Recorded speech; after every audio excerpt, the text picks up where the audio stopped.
금리 1%피 오르면 이자 부담 33%, 영끌족, 하우스푸어 공포.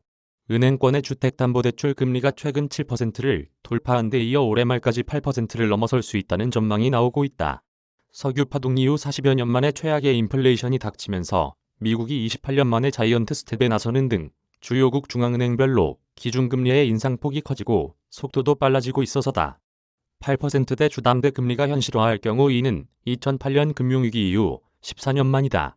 19일 금융권에 따르면 KB국민, 신한, 하나, 우리은행의 주담대 혼합형 금리는 지난 17일 기준 연 4.330에서 7.140% 수준이다. 지난해 말과 비교해 올해 들어 약 6개월 만에 상단이 2.161%포인트 뛰었다. 주담대 고정금리의 산출 근거가 되는 은행채 5년물 금리가 같은 기간 2.259%에서 4.147%로 1.888%포인트 치솟았기 때문이다. 4대 은행의 주담대 변동금리는 현재 연 3.690에서 5.681%다. 지난해 말과 비교해 약 반년 만에 상단이 0.611%포인트 높아졌다. 신용대출은 3.771에서 5.510%의 금리가 적용된다. 지난해 말과 비교해 하단이 0.271%포인트, 상단이 0.790%포인트 올랐다. 물가 상방 압력이 여전한 만큼 이미 최고 7%를 넘어선 대출금리는 연말까지 더 오를 가능성이 크다. 시장에서는 한국은행이 인플레이션 압력과 미국의 자이언트 스텝 또는 빅스텝에 대응해 연말까지 4차례 연속 총 1.00에서 1.25%포인트 기준금리를 인상할 것으로 보고 있다. 한은이 최초로 빅스텝을 밟을 수 있다는 관측도 나온다. 기준금리가 오르면 시장금리와 대출금리가 연쇄적으로 영향을 받는다. 대출금리가 시장에서 전망하는 기준금리 상승폭만큼만 올라도 연말 8%를 넘어선다. 한 시중은행 관계자는 최근 주담대 혼합형 금리의 지표금리인 은행채 5년물 금리 상승폭이 하는 기준금리 인상폭을 웃돌고 있다며 국내 은행 대출 자산이 대부분 변동금리에 집중된 상태라 향후 은행이 전략적으로 혼합형 금리만 크게 낮춰 수요를 유인할 가능성도 크지 않은 만큼 연내 8%를 돌파할 가능성이 매우 크다고 분석했다. 다만 이는 우대금리를 적용하기 전 기준이기 때문에 실제 모든 대출자의 체감금리가 연내 8%에 이르지는 않을 수 있다. 일각에서는 은행권 가계대출 잔액이 올해 들어 줄어든 만큼 은행들이 영업 확대 차원에서 가상금리 조정 등을 통해 기준금리 인상의 충격을 어느 정도 흡수할 수 있다는 관측도 나온다.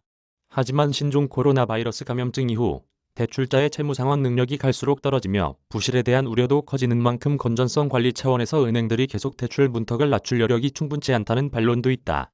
신규 대출의 문턱이 높아지는 것도 문제지만 코로나19 팬데믹 기간의 초저금리로 영끌, B2에 나선 대출자들의 부담이 눈덩이처럼 불어나는 것도 심각한 문제다. 임금 및 근로소득은 제자리인 가운데 원리금 상환 부담은 커지고 투자했던 자산 가치는 하락하는 등 엎친 데 덮친 격 상황이 가중되는 셈이다. A은행이 한 코스피 상장 기업에 근무하는 K씨의 사례를 분석한 결과에 따르면 K씨는 아파트를 구매하기 위해 2020년 6월 17일 총 5억 7천만 원을 대출받았다. 이 대출자에게 초기 6개월간 적용된 금리는 주담대 2.69%, 신용대출 2.70%였다. 이에 따른 연환산 원리금 상환액은 2,554만 5,952원이었다. 하지만 2년 뒤 현재 주담대와 신용대출 금리는 각 3.61%, 4.41%로 높아졌다. 연 원리금 상환액은 2,991만 8,223원으로 최초 대출 시점보다 17.1%, 월 납입액도 249만 3,194원으로 36만 4,365원 늘었다.